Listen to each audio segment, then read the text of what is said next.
10 signs that you were raised by a narcissistic parent. So, number one, their love for you was conditional.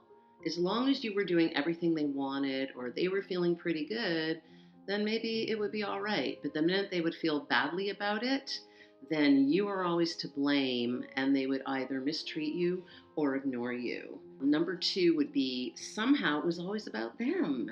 So conversations are always about them instead of you.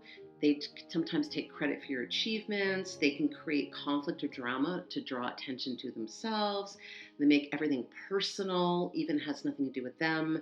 And they always need to one-up you somehow. It's like life is a competition with them. Number three would be you didn't know what was real and what you imagined because of something known as gaslighting. And it starts to distort your reality.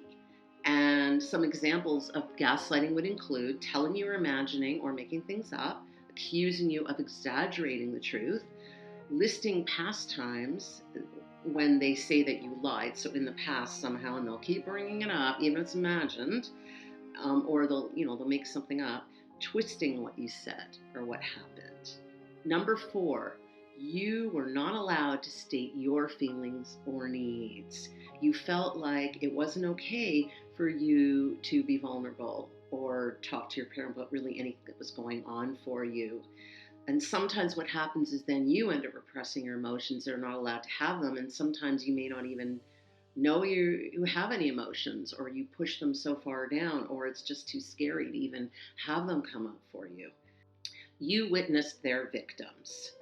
Narcissists don't have the capacity for healthy mutual relationships where they attend to the feelings and needs of others. So they generally have a pattern of unhealthy relationships, and they will use and discard people with no problem. So some of the things a narcissist parent might exhibit is talking poorly about other people, overreacting to the slightest criticism, becoming aggressive or passive aggressive to others, taking advantage of using people for their own needs, becoming jealous or competitive with people who have something they don't, guilting or manipulating other people to get what they want. Number six, you worried a lot about displeasing them. So you might have lived in fear of displeasing them. And really what happens is you end up walking on eggshells. You live in this constant stress, this constant fear that you're going to make them angry. And that also gets internalized, where that can stretch on through life afterwards, where then you walk in eggshells with other people and you're really scared of confrontation or scared of making anyone angry at you. Number seven, their reputation was your responsibility.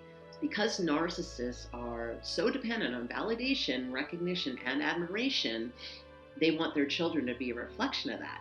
So children are expected to maintain sometimes a perfect appearance, and you become an extension of their ego and part of their maintaining their reputation. Some of the ways you might have been expected to protect your parent's image include being punished severely for embarrassing your parent, being bullied about your own appearance, weight, or performance, not being allowed to share certain details about them or their life with others, being treated like an accessory to your parent for photo ops or public image. And now it would be on social media, all those parents that look at my perfect family with my perfect children, or even sometimes people making entire YouTube videos around it, or having whole channels around it. Being lectured about how your actions reflect poorly on them, wanting you to be successful enough to brag about. Not successful enough that it triggers their jealousy, just enough because they don't want to feel inferior, but they just want you successful enough so they have something to brag. They expected you to always agree with them, would be number eight. Because narcissists have very fragile egos, having a different opinion, belief, or anything different than them can be seen as a threat. You're denied the right to your own emotions or to make any of your own choices. So, example, if you had a parent who hated someone, you're expected to hate that person too. If they had an opinion, you have to have the same opinion. If they vote a certain way, you have to vote a certain way. And they might become cold, cruel, abusive towards you if you disagree with them. They were hot, and cold. Narcissists are often skilled at reeling people in and spitting out. So what we know is love bombing as a way to draw people in. This doesn't last, and it usually ends with either an angry outburst, silent treatment, or any other form of emotional abuse as a form of punishment. So if you have a parent who was a narcissist, you might have experienced love bombing and emotional neglect that followed it. And then that can make you very confused because you just think, oh, if I just try harder, maybe they'll be nice to me again. So you're taking on all the responsibility. That's also what we know as a trauma bond, where that parent might dole out. It's this inconsistency. It would be easier if they were just mean to you all the time in a weird way, because then at least you know what to expect. But there's no stability. It's like you're just walking on a teeter-totter, or you're on quicksand. You don't know when you're going to sink. You don't know when something's going to hit you. And that's why a lot of times people raised by the type person are always waiting for the other shoe to drop. If something good is happening, you can't quite trust it because you're just waiting. You're waiting for the outburst. You're waiting for the drama. You're waiting for the punishment. Or the opposite. If you're in a bad situation, you're waiting for the good. You're trying to find that good again. And then 10, they did no wrong.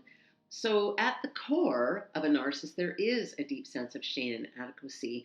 But because that person, it's so buried and they don't have that self-awareness, they project all of that onto others. So they defend their very fragile ego and their sense of inadequacy by blaming other people, lashing out, denying their mistakes, and they have to try to maintain this perfect appearance.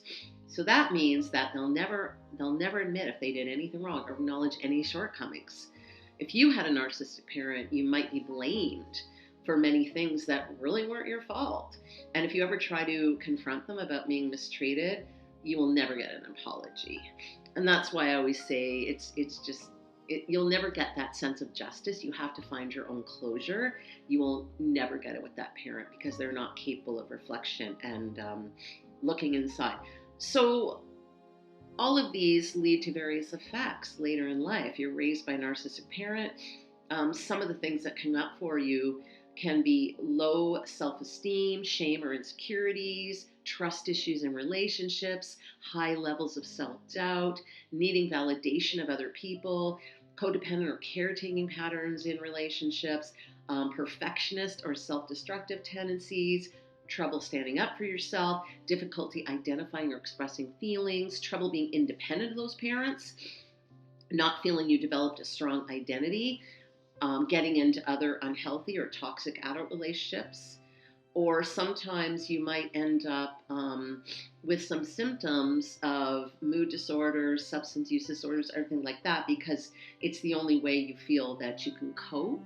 And that's where that self-medicating comes in, or developing some of the patterns, or a lot of times just developing depression, anxiety, all those things that can be a bit of a symptom for growing up without that nurturing and validation and what we call a very insecure attachment.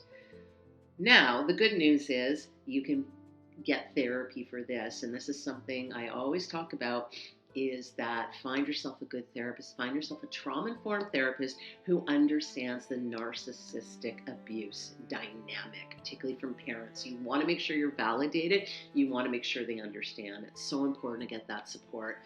Now, overall, narcissistic parents can have different strategies, different traits, different ways of being. This is sort of a more general list of what will come up with narcissistic parents. Sometimes a narcissistic mom might have specific traits to that, and the dad might have specific traits to that, the grandpa, whatever, siblings, but there is kind of an overall narcissistic pattern that takes place. And so that is something that it's just good to be aware of these patterns so that you can identify them and not blame yourself.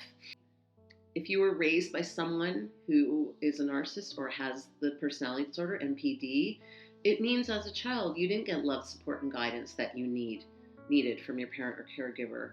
And many narcissistic parents are neglectful or abusive to their children, which can result in lasting negative impacts that will continue into adulthood. But if you're able to get treatment, get help, get support, it is possible to heal from narcissistic abuse and learn ways to improve your own mental well being and form healthy, fulfilling relationships as an adult. Thanks for watching, and I'll see you next time.